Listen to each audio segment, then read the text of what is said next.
not feelings. It's facts, not feelings. Wanted to be the hero, but turned into the villain. Something like the Penguin, never like Bruce Wayne. I came from the gutter, not addicted to the fame, but the streets know my name, beat them at their own game. 20 years later, claim the head of the table. I'm my brother's keeper, but more Cain than Abel. Eliminate your bloodline, I'm the tribal boss. I murdered so many tribes, calling tribe Lord wrong. It's a scary story, son, and all these rappers sending in the morgue. Never did it for the glory or the hot taste, did it for Grandma Ruby, who said I was special right out the gate. So continue to hate when you failed to see. You took your best shot and you bricked your three. The BSO legacy like the Bulls dynasty. My G, it looks like you need some milk. Let me call RG3. These are facts, not feelings. These are facts, not feelings. These are facts, not feelings. These are facts, not feelings. These are facts, not feelings. It's the Headline King Robert Littal.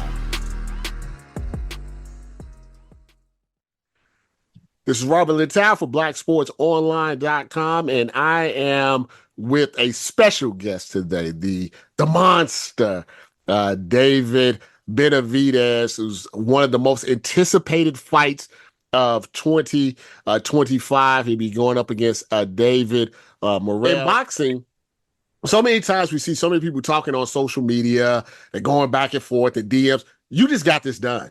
Can you just kind of tell the people the process of what did you do to get this fight done, a fight that a lot of people have been asking for a while?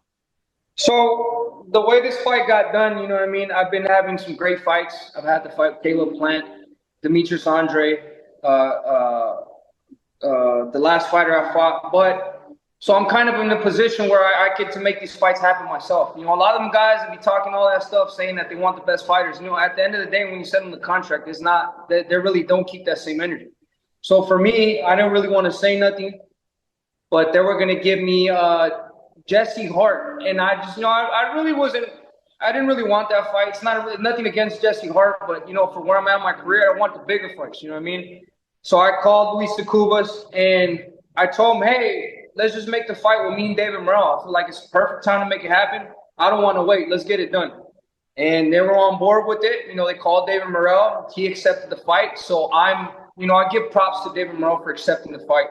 But like I said, I want to fight the best of the best. You know, if there's somebody out there that says that I'm ducking, that's who I'm going to fight. It was exactly the point with Morrell. He said I was ducking, this and that. They didn't think it was ever going to happen. But like I said, I'm not scared of nobody, and I definitely want to show the world why I'm the best. Were you a little surprised? Because like you said, a lot of these guys say, oh, this guy's ducking me, or this guy doesn't want to fight me. And then when the contract comes, all of a sudden, you know, they're injured, or it's not the right time, or the money's not right. Were you a little surprised that David Morrell, once you kind of put his feet to the fire, decided like, hey, I want to do this too?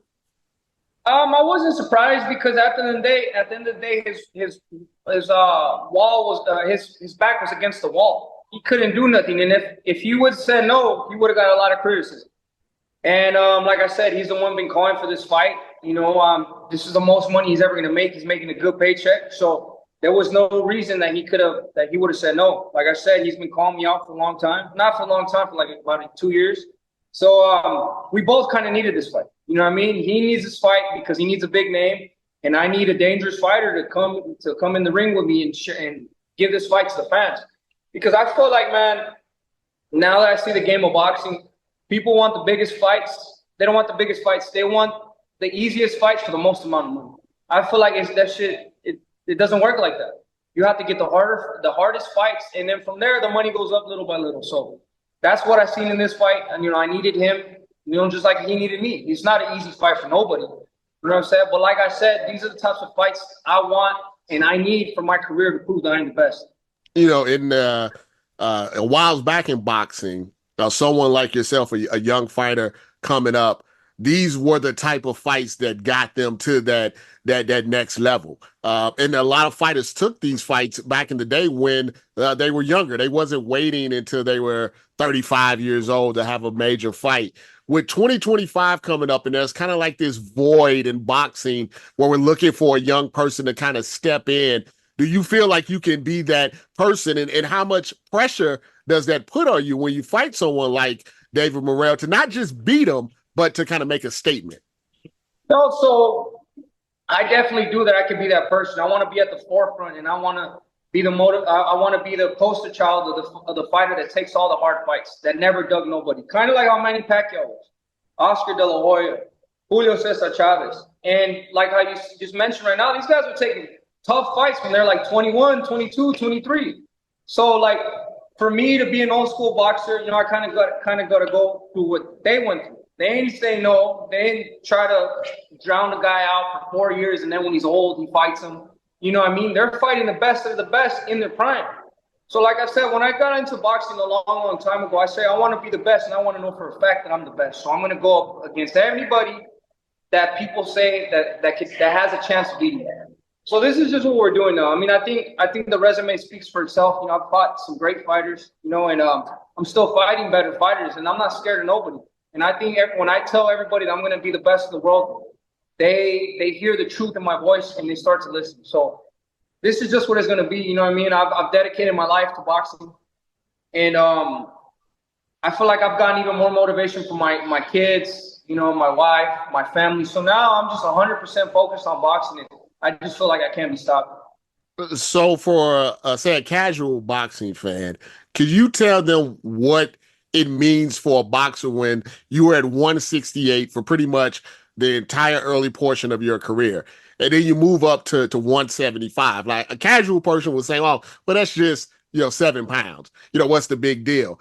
Can you tell us or tell them, what does that mean when you move up another weight class and the differentiation between opponents, how you train, how your body feels, before the weigh-ins and things like that, just to give them an experience from a boxing standpoint, what it means when someone says, "I'm moving up"? Yeah. So when I was fighting at 168, I mean, I got into that weight class when I was 15 years old. So your body tends to grow. You're working out for 20 years. You think your body's not going to get added muscle here and there. So I'm getting bigger. You know what I mean? It's a little bit harder to make the weight.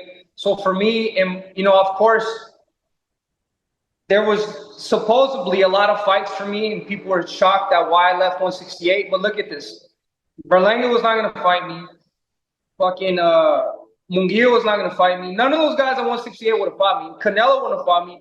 So it didn't make no sense for me to keep being in a weight class when I know these guys are avoiding me. You know what I mean? And like I said, I want to achieve greatness. I don't want to just stand there and, just sit there and just have a belt and just fight bums. You know what I mean? It's not all about money. It's not always about money. It's about the accolades. So that I didn't want to be at 168 anymore. I was there for 10 years. I won 4 belts. I was hopefully going, my plan was to fight Canelo and to become undisputed. So you know what I mean? And I didn't get that fight. So it's just like, why else am I going to stay at the weight class? I went up to 175. I captured another belt. Now I'm able to compete, for 4 other belts. So it's just like, it was just a matter of time for me moving up. And, I feel way more comfortable. I feel stronger. And I feel like I have more to give at 175 than 168. So not overlooking Morrell, but in the back of your mind, that like Artur Benavidez is out there with those other, 3 belts. And if you can have the type of performance that I think that you're going to, have against Morrell and the Turkey Al-Sheikh aspect of boxing now where he makes these type of fights, do you feel that you can get that undisputed opportunity if you're able to get past Morrell and get that done in 2025?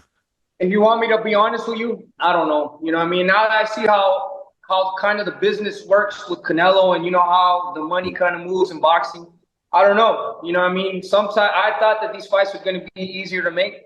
Sometimes they kind of seem like they're really hard to make because there's one promoter here, one promoter over there, so it's it's a lot of people to deal with. But I feel like the fans at the end of the day, they choose the fights they want to see. And Man, I feel like that's the biggest fight to make at 175. You know, me versus David Morrell first, and then me versus Better Be Even Bivol. I mean, I feel like those are the only fights at 175 that are really the eye-catching fights. Well, I think you're doing the process of doing that. You're not waiting on anyone to give you anything. You're out there taking it and being very proactive, which I think something that a lot of fighters who are in your position, an A-side type of fighter, the person that brings in the fans, that brings in the money, they're more willing to just be laid back and just take whoever. You're being much more proactive. And do you see a difference in the way that the fans are treating you now? I hear much more, man, he out there getting those fights. He's out there trying to get everybody in the ring. And do you see your fan base actually growing because of your willingness to, put yourself in dangerous fight at such a young age? No, definitely. I feel like the fans definitely do see what I'm doing, and they're starting to respect it now.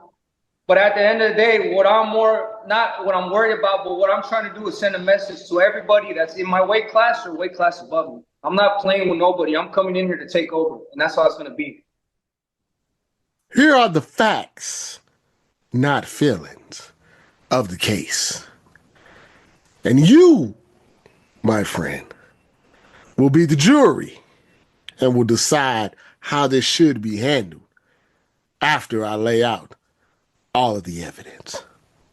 Draya, one of the original OG IG models, was dating NFL quarterback Tyrod Taylor for approximately 2 years.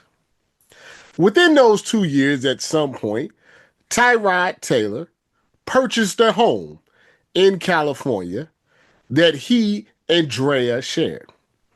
Tyrod is the only person whose name is on the paperwork for that home.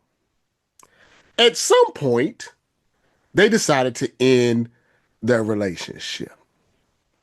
Once they decided to end their relationship, Draya contends that Tyrod would give her the ability to purchase the home because she had put over $200,000 of her own money, allegedly, into the renovations of the house.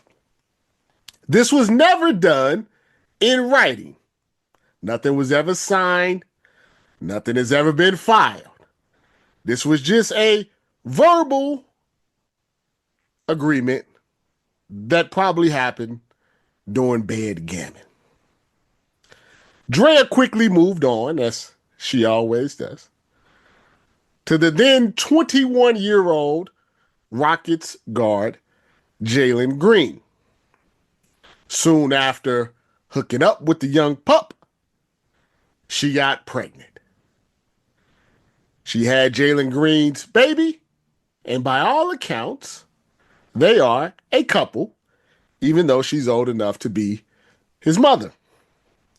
Mr. Green also has another child that he had around the same time that Draya had her baby, and possibly a third child, meaning that he could have 3 baby mamas by the age of 22.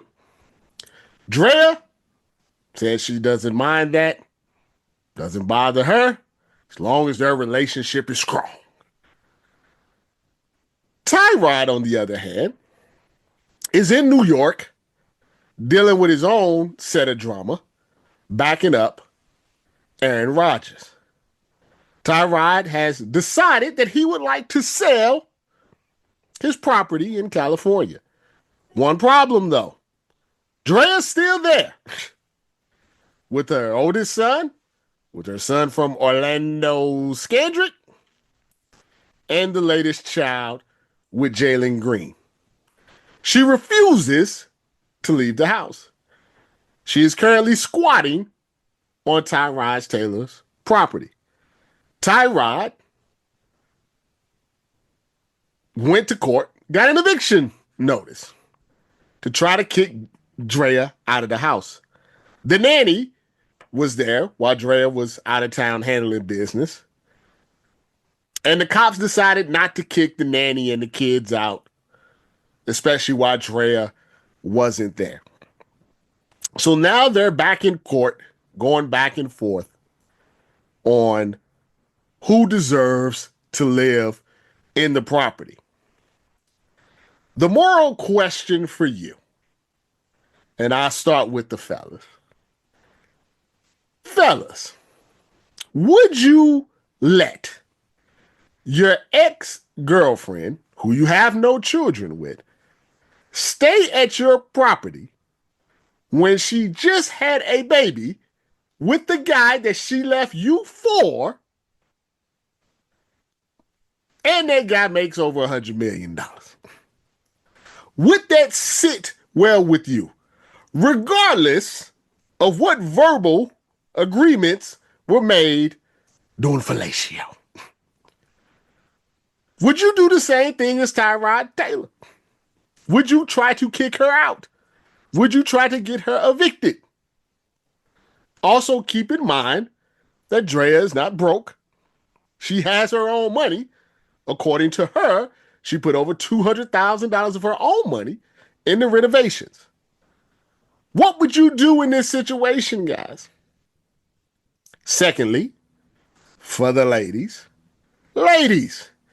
if you were dating a guy and you were living in his home with your children that you have no paperwork on, let's take a look. Not important. That you have no paperwork on. And then you started dating a 21-year-old. You had his baby. You're almost 40. You have other kids. The 21-year-old makes $100 million. Would you stay in your ex-boyfriend's house? These are the questions that I pose to you today. Who's right and who's wrong in this situation? Is Draya right?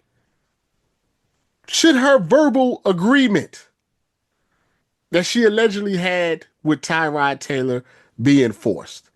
Because she put money into the house, should she be allowed, or Jalen Green be allowed to buy it? Or is Tyrod Taylor right? It's his house. His name is on all the paperwork. He's not even living there. His ex has a millionaire new boyfriend who she has a child with that should be able to provide her with housing. Is he correct in trying to get her evicted? Let me know in the comments what you think. This has been a BSO investigation. I want to read this tweet from Kurt of Herb Street. Also, RIP to his dog. That was very, very sad. I would tell him myself, but he has me blocked. So if you can reach out to him, give him my condolences. I have a couple of dogs, so I definitely understand.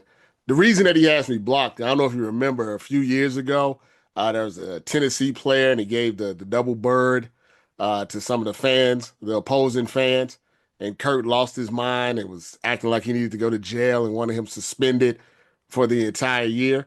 And then when I said why he didn't have that same energy for, Baker Mayfield grabbing his crotch and doing all of that stuff, he just blocked me.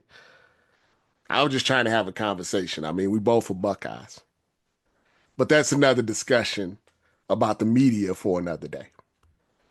Kurt says, and I quote, "I think any conference commissioner who had a team or teams involved in a post-game fight owes it to the conference and the sport of college football to study the film very closely and sit anyone who was involved in being an aggressor to help escalate the situation. Sit those involved for their next game, whether it be a bowl game or a playoff game. These dudes need consequences for their own good." Now, this all came about because of the flag planting fights that started with Michigan and Ohio State and continued on with the rivalry games throughout the day. You ever ask yourself, how did Trump become the president not once, but twice with no real qualifications, with a bunch of felonies, no real plan, no real policy. This is why. Because the country's soft. The country's soft. We're weak. And I will never, ever, ever, ever, ever, ever use the word woke. Because I'm going to do a video on that about how that was hijacked from our culture. But the concept of it, even in the hijacking, is an issue that we have in society. We're soft. We're sensitive. Everybody's running to the manager. Everybody's caring. Everybody's dropping lawsuits. Everybody's just so sensitive, so soft. You can't say anything. I give you an example of one of the problems with our society. You know if you're ugly, right? You know if you're a little husky, myself included. You know if you got jacked up feet. You know all of this, right? It's a fact, not a feeling. But if someone say, hey, man, you're ugly. Hey, man, you're obese. Hey, man, you might want to go get a pedicure or something. Ooh, that's bullying. Stating the obvious is bullying. You just can't be honest anymore. Think about what happened to Anthony Richardson.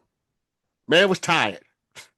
Needed a play. Just one play off, just to catch his breath. He was winded. Oh, no. Get him out the league. I can't believe this is all my. They were literally crying on TV. Man, this needed a break.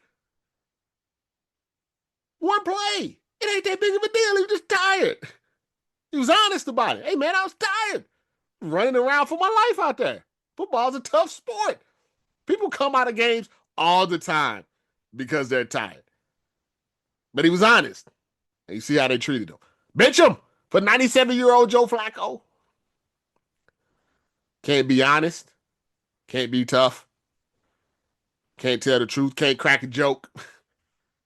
Tough being a comedian these days, right? Can't crack a joke. People were like, that comedian, he talked about those Puerto Ricans. And that's gonna mess it up for Trump. No, it did not. They still voted for him. They don't care. Listen, I'm all about respect and professionalism.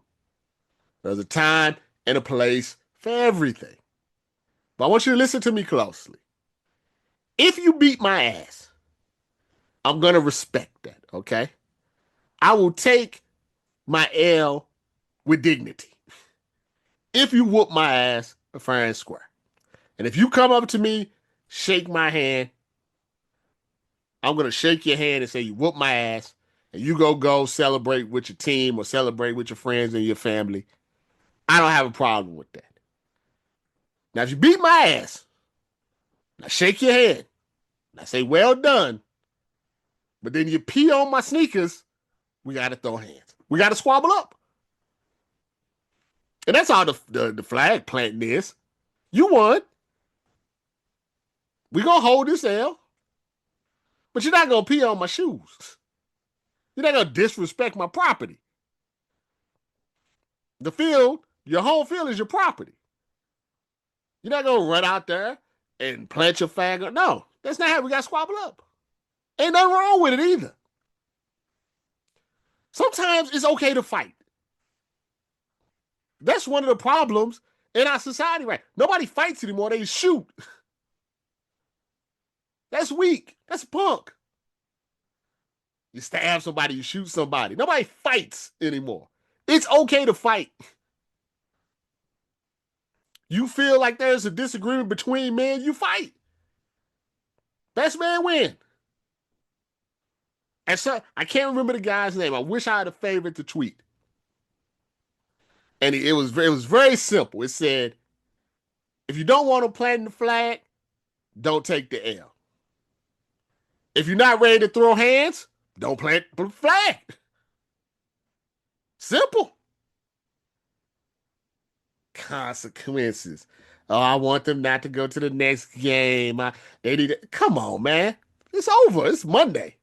It's a whole new day. We've moved on. Next game up. Check ball. It's over. They need to review the video. No, it's just a squabble. It's just a squabble.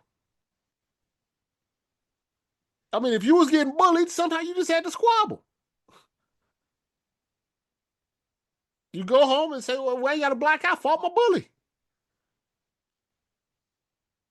And I understand it's a different time. And there are some sensitivities that people should have. There are things you shouldn't say. There are things you shouldn't do. There are lines that you shouldn't cross. But these are college football players squabbling over a flag. It's all right. It's not the end of the world. We don't need to be looking at 4K, 8K, trying to see who was the aggressor. We're soft. I remember my uncle Harold said, I'm not gonna call you Little Robert. I'll call you Robert Big. Call you Robert Big. He said, because you can't be soft. You can't be demure. Especially as a black man in this country. And we've gotten overly sensitive to everything. Everybody wants to cancel everybody. There's this weird fascination with hoping for failure instead of embracing success. Like we are willingly waiting on people's downfall. We're hoping for it. You don't believe me? Search in any social media space the name Jay-Z. And I guarantee you won't see people talking about reasonable doubt. You may see a few people talking about Beyonce. But the majority of the people that you're going to see is say, I can't wait for his downfall. I can't wait for Jay-Z's downfall. Oh, I hope Jay-Z goes downfall. It's a sickness in our society. You pray for people's downfall that you don't even know. You don't stick to yourself like, well, I hope, he wouldn't have done anything nefarious. No, your default is I hope he did. So I can get these jokes off. I can get these tweets off because I work at the Quickie Mark and this is the only attention I can get all day. Kurt Herbstreit, I'm blocked. But hopefully you're listening to this. It's okay to squabble up. It's okay to throw hands. It's okay to fight every once in a while. We're men. It's okay. That's our nature. Keep the guns away, keep the knives away. But flag planting, pushing and shoving with helmets on, it's going to be all right. This is facts, not feelings. This is facts, not feelings. I know you was bobbing your head. Don't lie to me. I know you were. Do you mind if I tell you a story before I get to Ryan Day, who has clearly added some gray hair to my beard? It was 15 years ago that I covered my first credential event for Black Sports Online. I had covered events before, but never under my own brand. I was very young back then in my early 20s. Didn't really know what I was doing. And the event was the Manny Pacquiao fight against Ricky Hatton in Las Vegas. Remember it like it was yesterday, mainly because we thought Manny Pacquiao had murdered Ricky Hatton in the ring. But that doesn't have anything to do with this story. I was lost on my first day there in Vegas trying to find the the media area for the reporters. A nice gentleman helped lead me to the media center, and I walked in, and I have to admit, I was a little bit overwhelmed by everything that was going on. So I was just kind of standing there, just standing around, not exactly knowing what to do, what not to do. And while I was standing there, I was watching a group of, I think they were Filipino or maybe Asian reporters. It had an international flair to it because Manny's from the Philippines and Ricky Hatton's from the UK. So they were international reporters. And they were taking pictures, I believe, with Oscar De La Hoya. Like fan pictures, selfies, and things of that nature. And while I was watching them, Bernard Hopkins, the great B Hop, the executioner, the alien, came up to me, asked me, who I was, what I was doing here, et cetera, et cetera. I told him, my goal at that time for Black Sports Online and what I was doing and what I was trying to achieve and everything. And he pointed to those international reporters. And he said, "You see those reporters right there taking those pictures and those selfies with everybody?" He said, "If I ever see you doing that, I kick you out of the media area." And if you ever met Bernard Hopkins, he says everything with purpose. So he wasn't joking. So if I ever see you acting like that, I'll kick you out. Says we have to be 2, 3, 4, 5 times better because of who we are. If you know what I'm talking about. So we're not afforded some of these luxuries that other reporters are afforded in regard to their fandom. And on that day, my fandom had died for sports in general. The reason why is because I wanted to be successful. I wanted to be a successful journalist. I wanted to make BSO successful. So I listened to people when they gave me advice. And up until then, just like you are now, I was a fan. I was a fan of many teams and many players.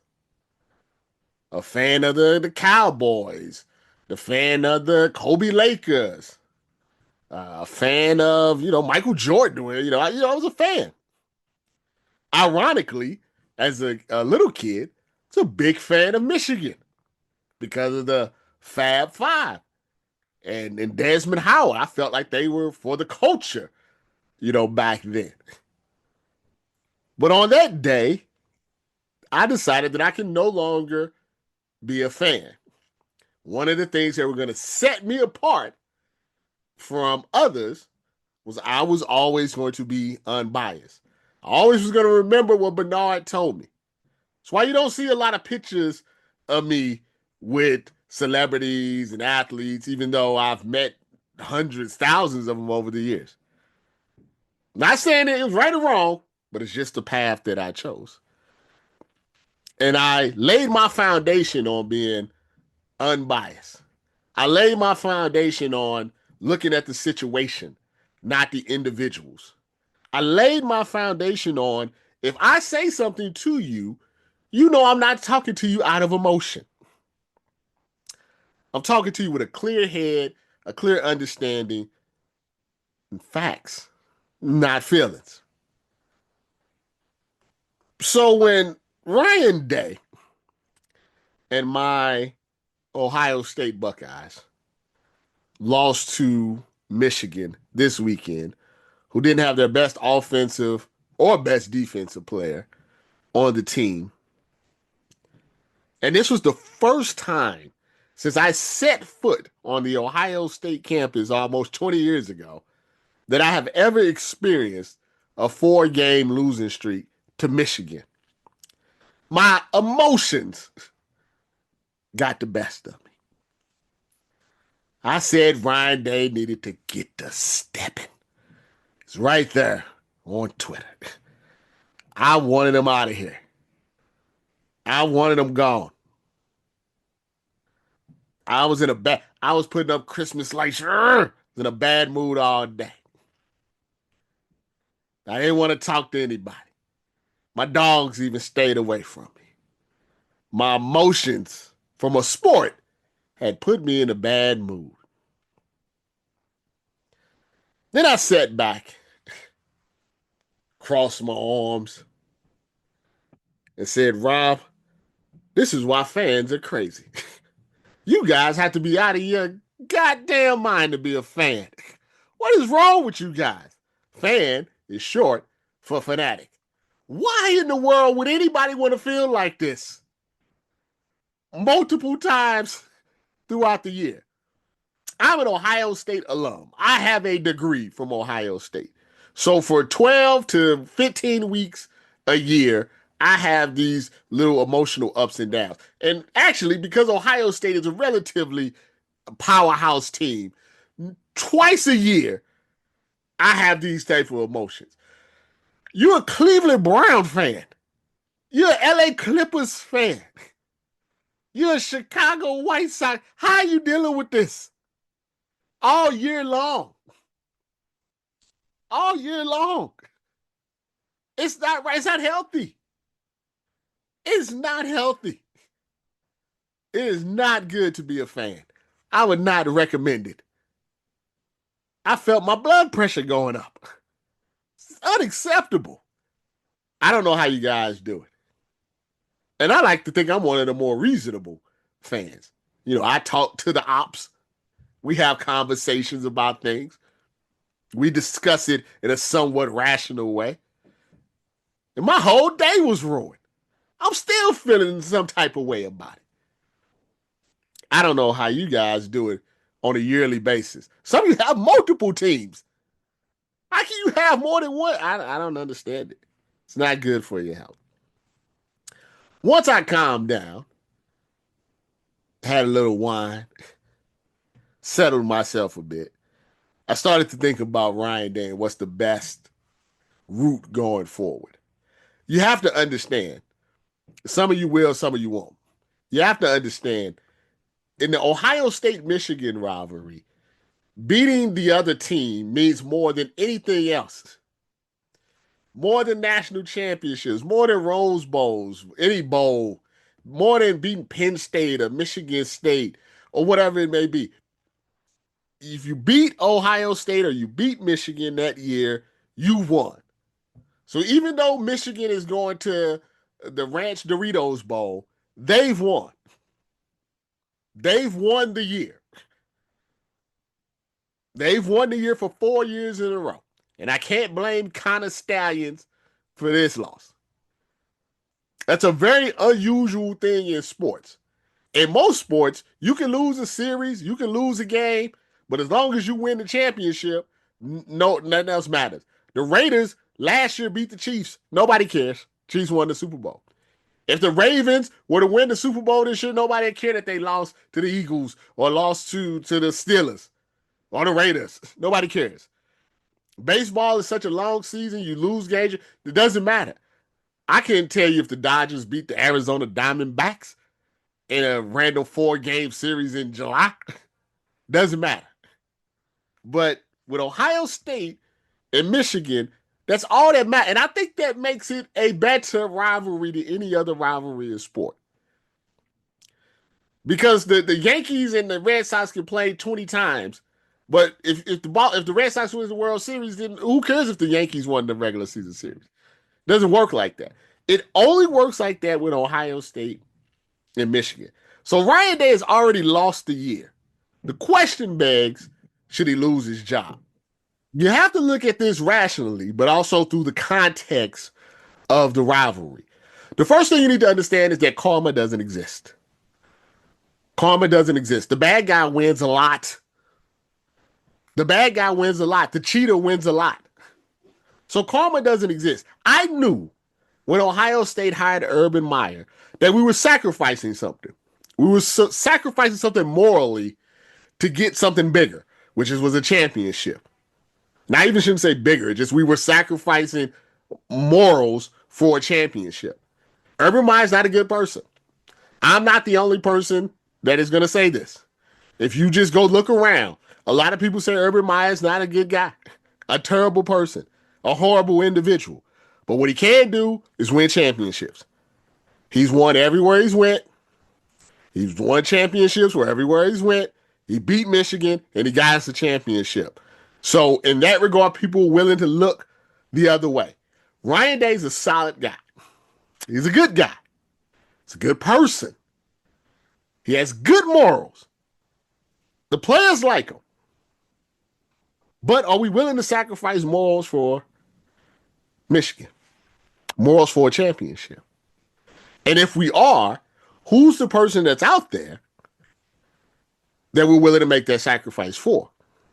Because you have to have a replacement. You can't just get rid of somebody and bring in somebody that's not as good. And then you also have to take into consideration what's more important. Ohio State's a juggernaut. And we've been a juggernaut for a pretty long period stretch here. Some like 25 years. We're getting 9 to 10 wins. It's so funny about Ohio State is oftentimes when we're playing a team, no matter what that team is, it says this team is 0-19 or 1-19 against top 10 opponents, or they're 2-25 against top 5 opponents. And then one win out of like 20 times of trying is against Ohio State. But we're always, we beat them 19 times. It's like, oh, they won once back in 1987. They won once in 1994. Oh, 2011, they caught up with us. We're on the bar. If you're beating Ohio State, you're normally beating the top 10 school. We're Bama. We're Clemson. We're Georgia. We're Michigan sometimes. I mean, Michigan hasn't had as good of a run for 20 plus years as us. So you have to have someone that is going to keep that standard in, and then also, beat Michigan. Is there someone out there like that who can do it? Mike Vrabel is someone that has been mentioned. The reason that he may be successful is he's an asshole. Once again, karma doesn't exist. Maybe an asshole coach is what we need. Sometimes being a good guy is not good. Doesn't work. The phrase, good guys always finish last. That's a cliche, but Ryan Day is under extreme amount of pressure. Ohio State's going to get in the playoffs because we're a very good team. We have the number 1 defense in the country. We have offensive weapons all over the field. We laid an egg, a dud against Michigan. A game that easily, if you watch back, we should have won by 3 touchdowns. But he has a chance for redemption. And isn't that how life works? Isn't life beautiful in that way? He's going to have a likely home game against an SEC opponent. Maybe Tennessee, maybe Bama. But just the fact that it's someone from the SEC, this is going to tell, I guess, everyone exactly where we're at with Ryan Day. He has to push this thing through. At least one playoff win. Ideally, winning the whole thing will not take all the pain away, but it'll take a lot. This is it. This is make or break. When you want to play with the big boys, these are the things that happen. This is not coaching at Wisconsin. No offense. This is not coaching at Iowa. No offense. This is not Ole Miss. No offense. This is not Texas A&M. No offense. This is not Utah. No offense.